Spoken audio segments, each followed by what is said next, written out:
Hello everybody, good morning to all of you. तो बेटा कल के आगे हम लोग अपने इस चैप्टर 11 को कंटिन्यू करते हैं। तो आज का जो हमारा एक्सरसाइज है वो है 11.1 अकॉर्डिंग टू NCERT।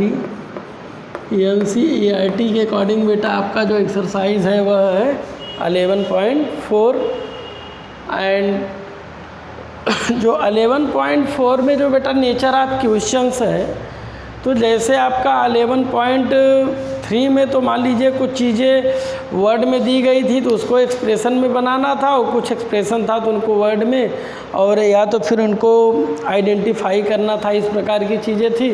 अब जो आपका एक्सरसाइज 11.4 है उसमें जो क्वेश्चंस दिख रहे हैं उसमें यही दिख रहा है कि जो क्वेश्चंस हैं वर्ड प्रॉब्लम्स के फॉर्म में हैं और उनको आपको सेट करना है कि इसमें एक्सप्रेशन के फॉर्म में।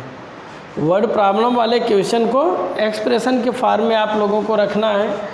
तो फर्स्ट में कह रहे हैं answer the following. Answer the मतलब जो ये चीज़ें कहीं यहाँ पे स्टेटमेंट देगा, पहले एक स्टेटमेंट देगा, उस पर बेस्ड क्वेश्चन होंगे। तो जब उस पर बेस्ड क्वेश्चन होंगे तो जो क्वेश्चन होंगे उस पर बेस्ड उसका आंसर आप लोगों को एक्सप्रेशन के फॉर्म में देना होगा।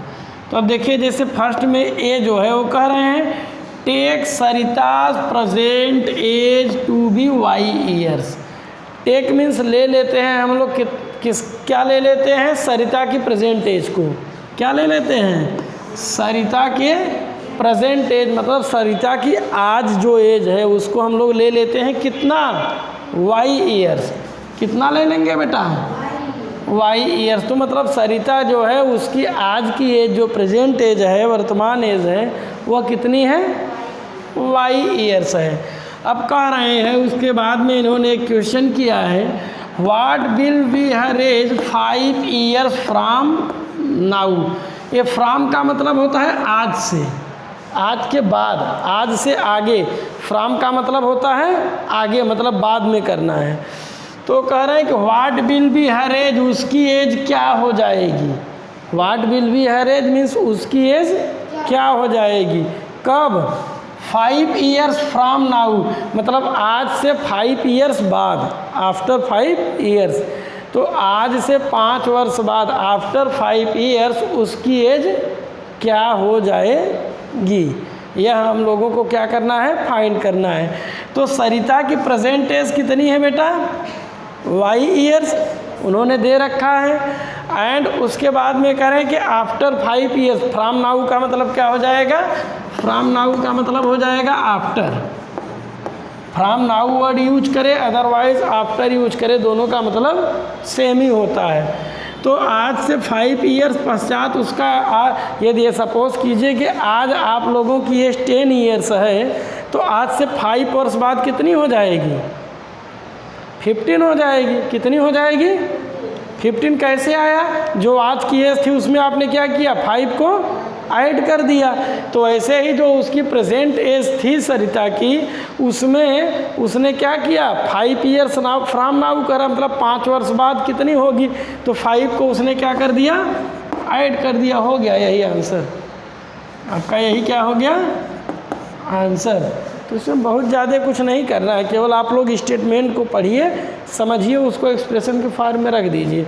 बहुत ही ईजी है, वेरी सिंपल नेचर का है। नेक्स्ट आपका जो है इसी क्वेश्चन का 5th पार्ट जो है बेटा, एक क्वेश्चन है, एक का ही 5th पार्ट है, सरिता का ही केस है। वो कह रहे हैं सरिताज फादर्स एज।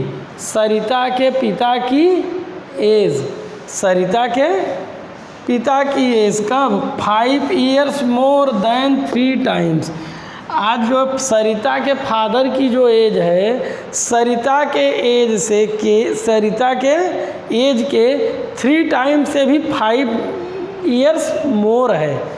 5 ईयर्स क्या है? मोर है। 5 ईयर्स मोर का मतलब 5 वर्ष ज़्यादा है। 5 ईयर्स ज़्यादा है। कब से? 3 टाइम्स सरिताज एज, मतलब जो सरिता के फादर की एज है वह सरिता के एज के 3 टाइम से 5 ईयर्स ज़्यादा है। क्लियर हुई बात? सरिता's फादर्स एज, सरिता के पिता की age 5 years more than 3 times Sarita's age, मतलब सरिता के एज के 3 टाइम से भी 5 ईयर्स मोर है। तो आपको बताना है what is her father's age. तो क्या हो जाएगा बेटा, सरिता के फादर की एज क्या हो जाएगी, तो पहले तो सरिता की एज कितनी है, वाई ईयर है। अब वो कह रहे हैं कि उसके फादर की एज सरिता के एज के 3 टाइम से, 3 टाइम मीन्स वाई में 3 का मल्टीप्लाई, और 5 ईयर मोर मीन्स उससे भी 5 ज़्यादा है। तो ये आपका क्या आ जाएगा, ये आपका हो जाएगा 3y + 5। यही आपका क्या हो जाएगा आंसर, वही आपका क्या हो जाएगा। 3 टाइम मीन्स 3 का मल्टीप्लाई किया, उससे भी 5 मोर है तो 5 उसमें ऐड कर दिया, तो 3 का मल्टीप्लाई किया तो क्या हो गया 3y + 5, right.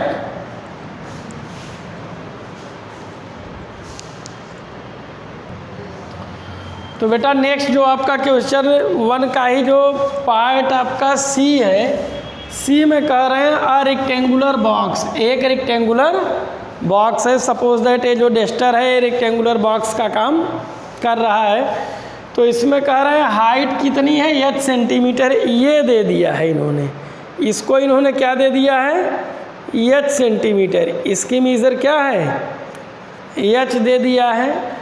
Its length is 5 times the height, और जो इसकी लेंथ है मीन्स ए वाली जो है इस हाइट का कितना है 5 टाइम्स है, टाइम्स का मतलब उसमें मल्टीप्लाई कर दिया जाए, 5 टाइम्स है। And breadth is 10 centimetre less than the length, और जो इसकी ब्रीथ है, ये आपका हाइट है, ये आपका लेंथ है, ये आपका ब्रेथ है। तो ये जो ब्रेथ है बेटा ये आपका लेंथ से 10 सेंटीमीटर क्या है लेस है। तो कह रहे हैं एक्सप्रेस लेंथ एंड ब्रेथ, तो आप लोगों को लेंथ एंड ब्रेथ दोनों फाइंड करना है, किसके बॉक्स का, किसके टर्म में, हाइट की, किसके टर्म्स में, हाइट के टर्म्स में, ठीक है। तो चलिए देखते हैं हम लोग क्या करते हैं। हाइट ऑफ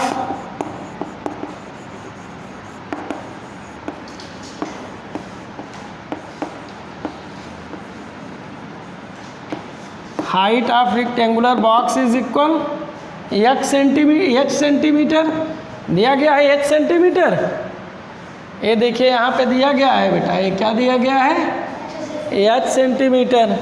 चलिए अब इसके बाद में आपका length of rectangular box is equal क्या हो जाएगा, लेंथ क्या हो जाएगा, हाइट का 5 टाइम, कितना दिया है 5 टाइम्स, क्या दिया है 5 टाइम्स द हाइट। सीधे सीधे देखिए यहाँ पे है length is 5 times the height, मतलब जो रेक्टेंगुलर बॉक्स की लेंथ है वो हाइट की कितनी है 5 टाइम्स है। तो ये आपका क्या हो जाएगा लेंथ, 5 टाइम्स का मतलब 5 मल्टीप्लाई बाई h सेंटीमीटर, तो ये आपका कितना हो गया 5h सेंटीमीटर। तो लेंथ कितनी आ गई 5h सेंटीमीटर आ गई, और आपका हाइट दिया ही गया है। अब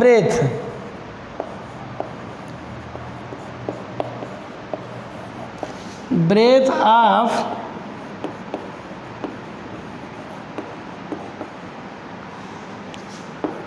रेक्टेंगुलर बॉक्स, अब ब्रेथ के लिए क्या कहा है उन्होंने, ब्रेथ जो है, ब्रेथ के लिए देखिए कह रहे हैं breadth is 10 centimetre less, breadth जो है वह 10 सेंटीमीटर लेस है, मीन्स कम है, किससे, देन द लेंथ, मीन्स जो लेंथ है उससे 10 सेंटीमीटर क्या है लेस है ब्रेथ। इसका मतलब है कि आपको लेंथ से 10 सेंटीमीटर सब्ट्रैक्ट कर दिया जाए तो ब्रेथ आ जाएगा।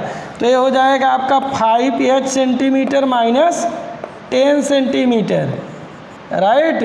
तो ये आपका जो हो गया 5h माइनस 10 सेंटीमीटर, यही आपका क्या हो गया ब्रीथ हो गया। तो ये आपका ब्रीथ आ गया, ये आपका हाइट आ गया, सॉरी ये आपका हाइट है, ये आपका लेंथ है, ये आपका ब्रीथ। क्लियर। ये आपका हाइट है दिया गया था, लेंथ ए है जो आपने फाइंड किया, ब्रेथ आपका ए, राइट। तो बस इसमें आप लोगों को यही समझना है कि लेस का मतलब क्या है, मोर का मतलब क्या है, टाइम्स का मतलब क्या है, फार नाउ का मतलब क्या है, फ्रॉम नाउ का मतलब क्या है, आफ्टर का मतलब क्या है, बिफोर का मतलब क्या है। ये जो टर्म्स यूज़ हो रहे हैं मैथमेटिक्स के, इसको आप लोगों को समझना पड़ेगा कि इन सब का मतलब क्या है, राइट। नेक्स्ट बेटा आपका क्वेश्चन नंबर फर्स्ट का ही ई पार्ट है। कौन सा है? ई पार्ट।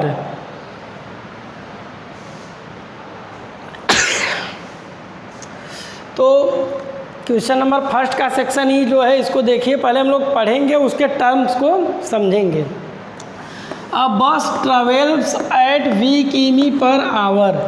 एक बस जो है जो ट्रेवल करती है, यात्रा करती है, कितना करती है? वी किमी पर आवर। मीन्स 1 आवर में कितना जाती है? वी किमी। 1 आवर में वो कितना जा रही है? वी किमी जा रही है।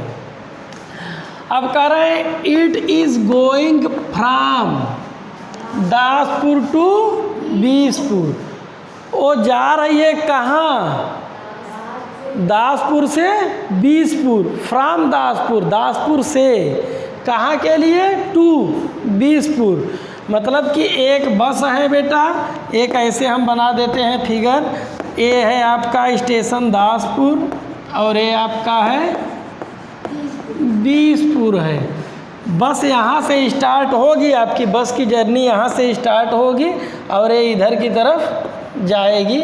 यहाँ तक इसे आना है, बीसपुर तक आना है। और इस बस की स्पीड कितनी है बेटा? वी किमी पर आवर। क्या लिखा है? वी किमी लिखा हुआ है कि नहीं ऊपर? ये आपका देखिए लिखा हुआ है वी किमी पर आवर। तो वही हमने डाल दिया वी किमी पर आवर। अब कह रहे हैं आफ्टर। आफ्टर मीन्स क्या होता है? बाद में। After means after the bus has travel 5 hours. मतलब बस यहाँ से स्टार्ट किया और 5 आवर्स तक उसने जर्नी किया। 5 आवर्स तक बस ने जर्नी किया। बीसपुर स्टिल 20 किमी अवे। अवे मीन्स क्या है? दूर। अवे मीन्स मतलब कि बस यहाँ से चालू हुई 20 किमी पर आवर के स्पीड से और 5 आवर्स तक वो चलती रही। 5 आवर्स के बाद वो यहाँ पर पहुँची होगी तो देखा गया कि अभी भी बीसपुर कितनी दूर है? 20 किमी। मतलब अभी बीसपुर से वो 20 किलोमीटर पहले ही है। अवे मीन्स होता है दूर, मतलब जहाँ पहुँचे हैं वहाँ से 20 किमी क्या है? दूर है, अभी आगे है। क्लियर? अवे का मतलब क्लियर हुआ। अब आपको क्या बताना है कि what is distance from Daspur to Bispur. अब आपको यह बताना है कि जो दासपुर है वहाँ से बीसपुर की डिस्टेंस कितनी है। दासपुर से बीसपुर की distance express it using we.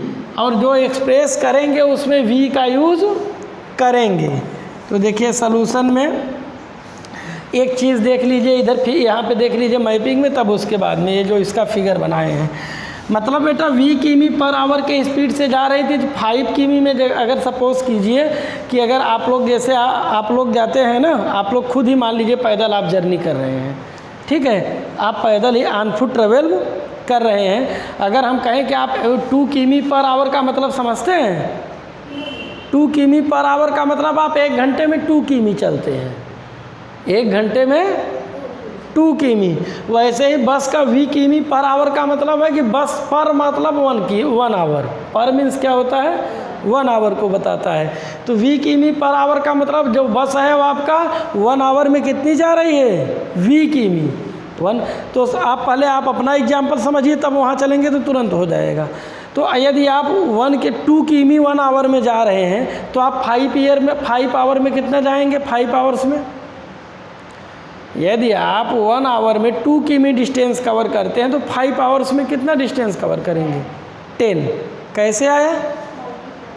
5 से जितना आप 1 आवर में जितनी डिस्टेंस कवर कर रहे थे उसमें आपने क्या किया, 5 से मल्टीप्लाई कर दिया। और एक फार्मूला भी होता है, आप लोग क्लास 5 में भी पढ़े होंगे, distance is equal speed into time. Distance find करने के लिए स्पीड एंड टाइम का क्या हो जाता था, मल्टीप्लाई हो जाता था। हम इसको लिख दे रहे हैं यहाँ पे, distance is equal speed multiply by time, right. तो यहाँ पर भी अब distance cover by bus in 5 hours, तो ये क्या हो जाएगा, 5 मल्टीप्लाई बाई वी, स्पीड कितनी थी, v किमी पर आवर थी, तो ये आपका क्या हो जाएगा, ये आपका हो जाएगा 5v, कितना हो जाएगा आपका, वो 5v हो गया, ये डिस्टेंस हो गया, ठीक है। यूनिट के बारे में भी आपको यहाँ थोड़ा सा दिखा दें, 5 की यूनिट क्या थी, आवर थी, और v की यूनिट क्या थी, किमी पर आवर। किमी पर आवर का मतलब है किमी और अपान में आवर रखा जाता है, तो ये आवर से आवर कट जाता है तो बचता केवल किमी है, राइट। तो कितना डिस्टेंस कवर किया, 5v किमी, 5v, ये इतना। अब मतलब कि यहाँ से चला था यहाँ तक पहुँचा तो 5v किमी था। अब अभी भी पता लग रहा है कि अभी इधर की डिस्टेंस कितनी है, 20 किमी है, मतलब अभी भी उसे 20 पर पहुँचने में 20 किमी डिस्टेंस और चलना होगा। तो इसका मतलब है बेटा कि डिस्टेंस फ्रॉम दासपुर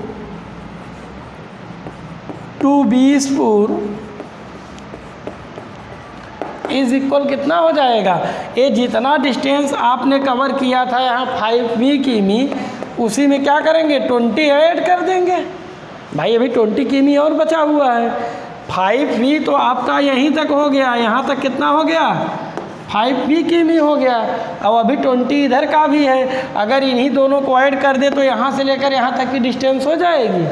तो आपका क्या हो गया, 5v किमी प्लस 20 किमी, तो ये इनकी डिस्टेंस हुई 5v प्लस 20। तो हो सकता हो आपके आंसर में केवल ऐसे ही लिखा गया हो, यूनिट न दिया गया हो, या तो ऐसे ब्रैकेट में करके यूनिट लगा दिया गया हो, दोनों बातें हो सकती हैं। तो जो भी होगा वो आपका आंसर सही होगा। ऐसे लिखा गया हो या ऐसे लिखा गया हो, या तो फिर यूनिट लगाया ही न गया हो, ऐसा भी कर सकते हैं बुक वाले, चूँकि ये मैथ्स है फिजिक्स नहीं है तो चल जाएगा, राइट। तो ये था आपका सेक्शन ई। चलिए नेक्स्ट है आपका क्वेश्चन नंबर 2। तो बेटा जो क्वेश्चन नंबर 2 है उनमें कह रहे हैं चेंज द फॉलोइंग स्टेटमेंट्स। ये जो स्टेटमेंट्स दिए गए हैं इनको चेंज करना है, कहाँ, using expression into statements in ordinary language. ये जो आपका एक्सप्रेशन के फॉर्म में जो दिए गए हैं स्टेटमेंट्स, इनको ऑर्डिनरी लैंग्वेज में चेंज करना है, सिंपल लैंग्वेज में इनको क्या करना है, चेंज करना है।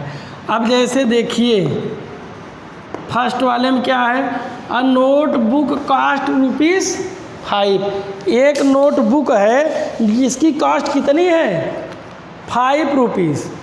A notebook cast ₹5। इसका मतलब एक नोटबुक है जिसकी प्राइस कितनी है, 5 रुपीज़। यस, तो नोटबुक की प्राइस कितनी है, सॉरी p रुपीज़ है, गलत बोल दे रहे हैं 5, इसीलिए तो आप लोग भी कंफ्यूज हो रहे हैं। तो नोटबुक की प्राइस कितनी है, p रुपीज़ है, 5 हम गलत बोल रहे थे बेटा। तो नोटबुक की प्राइस p रुपीज़ है, तो एंड कर रहे हैं अब बुक कास्ट ₹3p, राइट। मतलब कि यहाँ पे दो प्रकार की चीज़ें हैं, एक नोटबुक है और दूसरा क्या है, बुक है। देखिए एक क्या है आपका नोटबुक और दूसरा क्या है बुक। की नोटबुक की प्राइस कितने हैं, p रुपीज़ है, जबकि नोटबुक की प्राइस कितनी है, 3p है। इसका मतलब है कि price of notebook is 3 times of the price of books. मतलब जो बुक था उसकी प्राइस का कितना है, 3 टाइम है नोटबुक, राइट। तो चलिए तो इसको नोट कीजिए, the price of book is 3 times, the price of book is 3 times the 3 times कुछ इंग्लिश का जो स्टेटमेंट होता है बेटा, उसमें कहीं कहीं तो बस ये 3 टाइम्स ऑफ द बुक कर देते हैं तब भी मान लिया, नोटबुक कर देंगे तब भी आपका वही मान लिया जाएगा। और या तो आप अपनी लैंग्वेज में लिख रहे हैं तो उसको लिख सकते हैं 3 टाइम्स ऑफ द नोटबुक, तब भी चल जाएगा, तो दोनों बातें होंगी। तो कहीं कहीं ग्रामर में ऑफ और वो सब का यूज होता है तो उसको देख लीजिएगा, बट सेंस क्लियर होना चाहिए। 3 टाइम्स ऑफ द नोटबुक, बात समझ में आई कि जो बुक की प्राइस है वो नोटबुक के प्राइस की कितनी है, 3 टाइम्स है। इसका मतलब है the price of book is 3 times of the notebook, right. तो ये तो था आपका फर्स्ट। अब सेकेंड में क्या है, our class has n students, ये जो आपकी क्लास है उसमें कितने स्टूडेंट हैं, n स्टूडेंट हैं। और कह रहे हैं द स्कूल है 20 स्टूडेंट, जबकि इस पूरे स्कूल में कितने स्टूडेंट हैं, 20 स्टूडेंट्स हैं। और जबकि आपके क्लास में कितने दिए गए हैं, n स्टूडेंट्स दिए गए हैं। तो इसका मतलब है कि जो स्कूल के टोटल स्टूडेंट हैं वो आपकी क्लास के स्टूडेंट का 20 टाइम्स हैं, यही हुआ ना। तो अब यहाँ पे ए आप रखेंगे, इसका सिंपल स्टेटमेंट जो रहेगा, the total number of students in school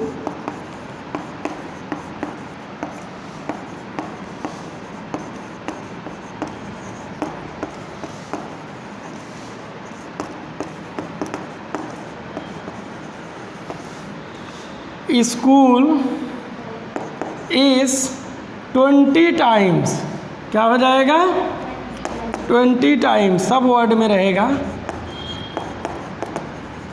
20 times of the number of student in class. या तो ऑफ आवर क्लास केवल रख देंगे तब भी चल जाएगा, ऑफ आवर उतना बड़ा बनाने के बजाय ऑफ आवर क्लास भी रख देंगे तब भी आपका हो जाएगा। तो इसका मतलब है total number of students in school is 20 times of our class, मतलब कि आपके क्लास में जितने स्टूडेंट्स हैं उनका कितना है, 20 टाइम्स है, राइट। अब आपका देखिए लास्ट वाले में क्या कह रहे हैं, an arrangement the dot there are rows, ये जो एक अरेंजमेंट है तो डॉट से मिलकर के बनाया गया है। तो जो डॉट थे वो कितने रोज़ में थे बेटा, आर रोज़ में, मतलब ऐसे ऐसे डॉट बनाए गए। मान लीजिए 1 रो, 2 रो, 3 रो, 4 रो, 5 रो, तो ऐसे ही जो रो थे, नंबर ऑफ रो कितने थे, आर रोज़ थे, रो कितने थे, तो डॉट जो है वो आर रोज़ में रखा गया है। और ईच रो में कितने डॉट्स हैं, 5, ईच रो में आपके कितने डॉट्स हैं, 5 डॉट्स हैं। तो आप क्या कह सकते हैं, आप ईच रो में आपके 5 डॉट्स हैं, तो टोटल नंबर जो टोटल डॉट्स होगा वो कितना होगा, 5 टाइम्स ऑफ द रो। तो ये कह सकते हैं कि total dots is 5 times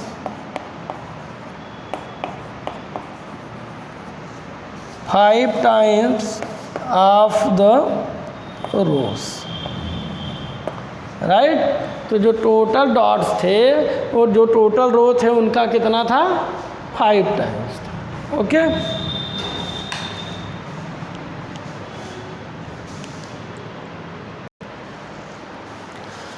next आपका बेटा क्वेश्चन नंबर 3 है। तो क्वेश्चन नंबर 3 का पार्ट फर्स्ट देखिए, कह रहे हैं एक स्टेटमेंट दिया गया है, उसमें आप लोगों को गेस करना है क्या हो सकता है क्या नहीं। कह रहे हैं given Mannu's age to be x years, Mannu की एज कितनी है, x ईयर्स की है। तो कह रहे हैं can you guess, can you, क्या आप अंदाज़ा लगा सकते हैं, क्या आप सोच सकते हैं व्हाट x माइनस 2 में शो, मतलब अगर सपोज कीजिए कि यदि आपकी एज सपोज दैट 12 ईयर्स है तो कोई 10 ईयर्स का होगा तो कौन होगा? या तो आपका छोटा भाई होगा या तो आपकी छोटी बहन होगी, यही होगा ना। यदि आप 12 ईयर्स के हैं और कोई 10 ईयर्स का बच्चा है आपके फैमिली में तो आइदर वो आपका यंगर ब्रदर होगा, आइदर यंगर सिस्टर होगी, यही होगा। और सपोज दैट आपका यो एज जो है 12 ईयर्स है, ये जो 15 ईयर्स का कोई है पर्सन, 15 ईयर्स का मीन्स 15 वर्ष का, तो क्या हो सकता है? Either your elder brother or your elder sister, यही हो सकता है। क्या और हो सकता है? इतना ही हो सकता है ना, यही। और सपोज कीजिए यदि आप 12 ईयर्स के हैं और आपकी फैमिली में कोई आपके जस्ट डबल एज का है, आपके जस्ट डबल ट्रिपल या उससे भी थोड़े ज़्यादा एज का है, आपकी एज से जस्ट डबल ट्रिपल या उससे थोड़ा ज़्यादा एज का है, तो कौन हो सकता है? वो कौन हो सकता है? पागल हो गया? आप 10 ईयर की हैं तो आपका भाई 30 ईयर का हो जाएगा, ऐसा पॉसिबल है?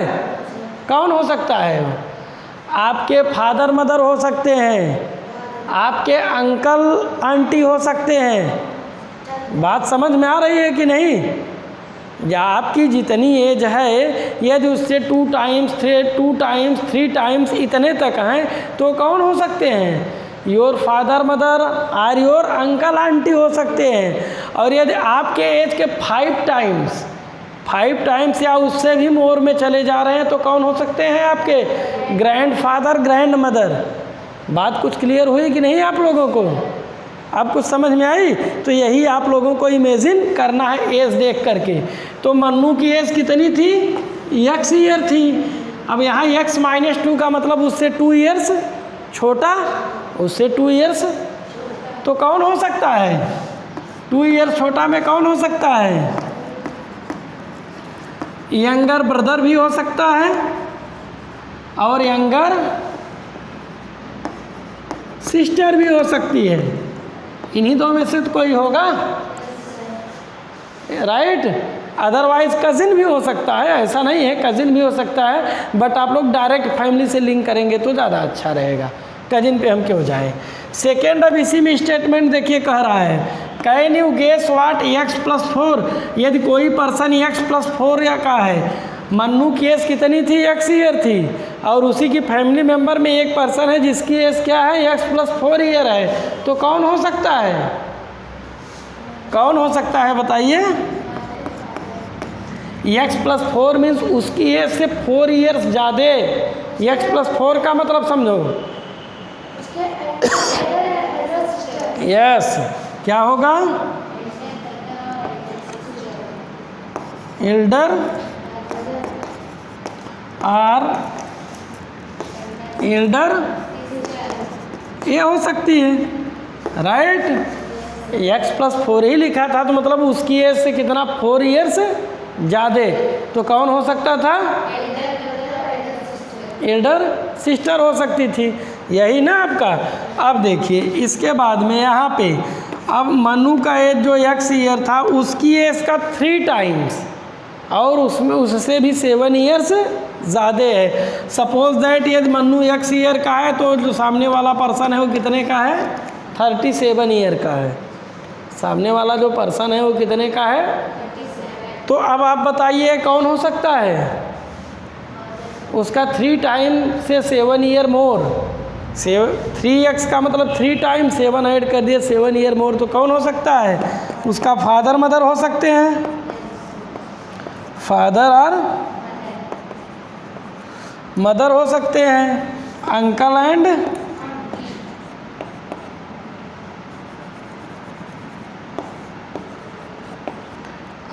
एंड आंटी हो सकती हैं, राइट। तो यही सब आप लोगों को क्वेश्चन नंबर 3 में जो है जो दिए गए हैं उसी के अकॉर्डिंग गेस करके राइट करना है, राइट। तो बहुत ही इंटरेस्टेड टॉपिक है इसलिए हम आप लोगों को HW दे रहे हैं। तो जो आज का बेटा HW रहेगा वो आपका रहेगा क्वेश्चन नंबर 1, 2 एंड 3 और इससे रिलेटेड जो चीज़ें RS अग्रवाल में दी गई हैं वो भी। राइट। ठीक है बेटा, तो आज का ये क्लास यहीं पे ओवर होता है, फिर मिलते हैं हम लोग नेक्स्ट क्लास में। थैंक्स।